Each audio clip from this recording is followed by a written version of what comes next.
Viewer wrote in and said he has a question regarding church architecture. In reading more about the medieval church, I discovered that most, if not all, parishes had a rood screen separating the sanctuary from the nave of the church. My question then is, why were rood screens removed in churches? Well, in the first place, rood is R-O-O-D, R-O-O-D, rood being an old English word for cross, right?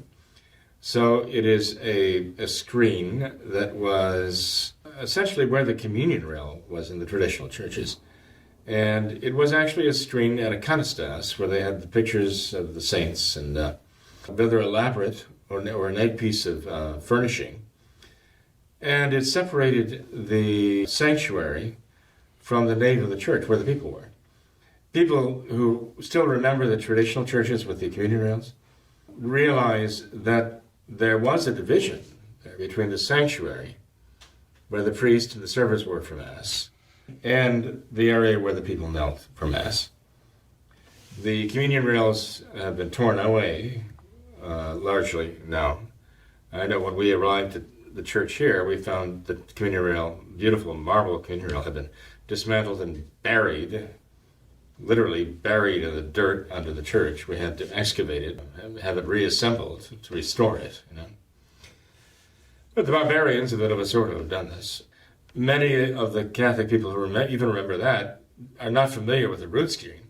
They don't realize that in the Eastern rites, in particular to this day, where the communion rail is, there would be a wall, essentially.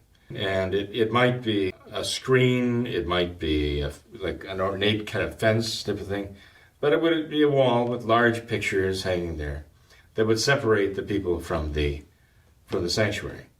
And that cross screen, or rood screen, was meant to define the Holy of Holies.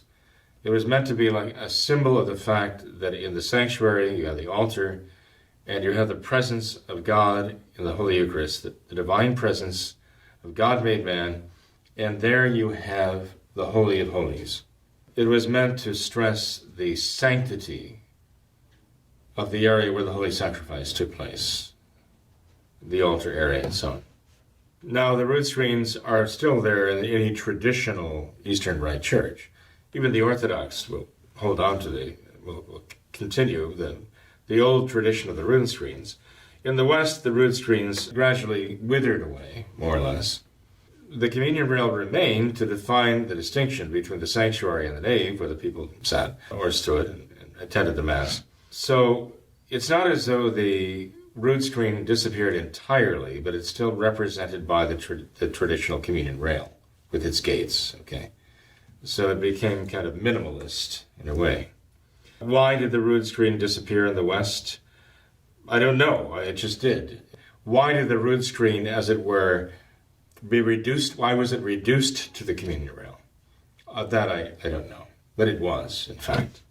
I can't help but think that it had much to do with the desire to enable the people to watch the Holy Sacrifice of the Mass. I mean, the priest does turn during the Mass and address those present, Dominus Vobiscum, like, the Lord be with thee, and with thy spirit, the servers answer. And the priest does turn to address the people in the Orate Fratres, right? Yes, all should pray this, not just the servers, but all should pray that the sacrifice should be acceptable to God in heaven. You know?